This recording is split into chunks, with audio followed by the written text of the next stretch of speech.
La bourde d'Éric Nolot se croyant hors antenne sur CNews.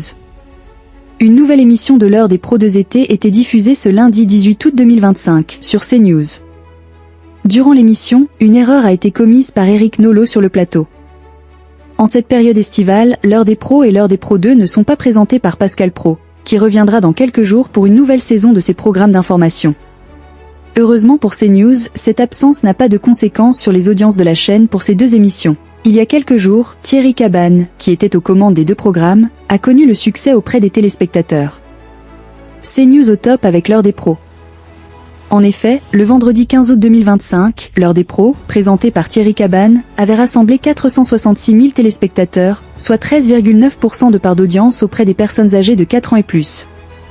CNews s'était classé au premier rang national sur l'ensemble du public.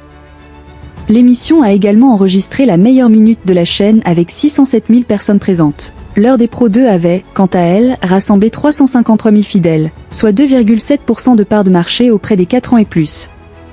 Durant l'émission, CNews a de nouveau été leader des chaînes d'information sur le public global. Éric Nolot commet une erreur en plein direct sur CNews. Dans l'émission L'heure des pros de été de ce lundi 18 août 2025, cette fois présentée par Thomas Bonnet, Elisabeth Lévy était présente, tout comme Éric Nolot. Le journaliste était arrivé un peu en retard avant cette édition spéciale consacrée au sommet qui se tenait à la Maison-Blanche sur la guerre en Ukraine, avec l'arrivée du président ukrainien, Volodymyr Zelensky, qui a participé à une conférence de presse avec Donald Trump. Durant l'émission, Éric Nolot a d'ailleurs commis une petite bourde sur CNews.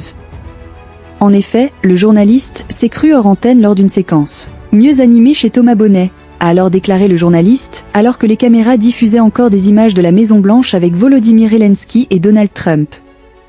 La reprise d'antenne s'est ensuite passée normalement où Thomas Bonnet est revenu sur cette conférence de presse avec ses invités sur le plateau.